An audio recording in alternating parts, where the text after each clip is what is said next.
दोस्तों नमस्कार। मेरे YouTube चैनल कल्याण पथ में आप सब लोगों का बहुत बहुत स्वागत है, अभिनंदन है। आज मैं आप लोगों के समक्ष गृहस्थ या साधु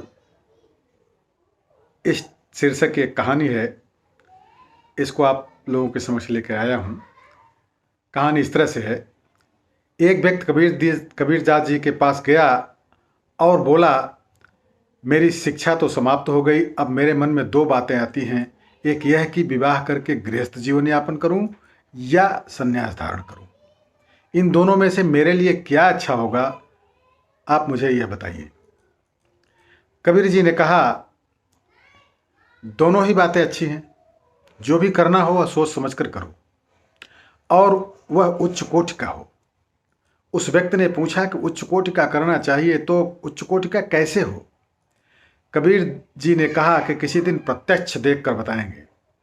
और व्यक्ति रोज उत्तर की प्रतीक्षा में कबीर जी के पास जाने लगा। एक दिन कबीर जी दिन के 12 बजे सूत बुन रहे थे। खुली जगह में प्रकाश काफी था।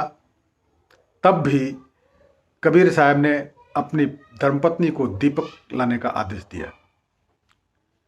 उनकी पत्नी तुरंत बिना किसी सवाल के दीपक जलाकर लाई और उनके पास रख गई। दीपक जलता रहा और कबीर जी सूत बुनते रहे, सूत काटते रहे। सायंकाल को उस व्यक्ति को लेकर कबीर जी एक पहाड़ी पर चढ़ गए, जहां काफी ऊंचाई पर एक बहुत वृद्ध साधु कुटी बनाकर रहते थे। कबीर जी ने साधु को आवाज दी, महाराज आपसे कुछ जरूरी काम है, कृपया नीचे आइए। बूढ़ा बीमार साधु मुश्किल से इतनी ऊंचाई से उतरकर नीचे आया। कबीर जी ने पूछा, आपकी आयु कितनी है, यह जानने के लिए नीचे बुलाया है। साधु ने कहा, 80 वर्ष। यह कहकर वह फिर से ऊपर चढ़ गया। बड़ी कठिनाई से कुटी में पहुंचा। कबीर जी ने फिर आवाज लगा दी और नीचे बुलाया। साधु फिर नीचे आया।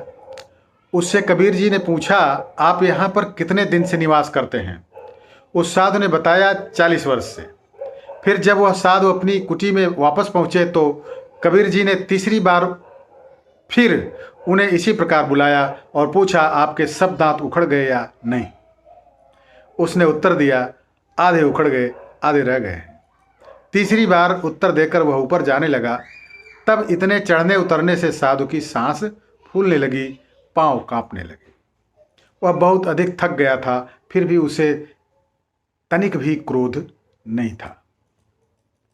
अब कबीर जी अपने साथी समेत घर लौटे तो साथी ने अपने प्रश्न का उत्तर पूछा। कबीर जी ने कहा, तुम्हारे प्रश्न के उत्तर में यह दोनों घटनाएं उपस्थित हैं। यदि तुम्हें गृहस्थ बनना हो तो ऐसे जीवन साथी का चयन करना चाहिए जो तुम पर पूरा भरोसा रखे और तुम्हारा कहना एकदम इतनी सहजता से माने कि अगर उसे दिन में भी दीपक जलाने को कहा जाए तो तुम्हारी आज्ञा उसे अनुचित नहीं मालूम लगे। वह व्यर्थ में कुतर्क न करे और अगर तुम्हें साधु बनना हो तो ऐसा बनना चाहिए कि कोई कितना ही परेशान करे, क्रोध व शोक न हो।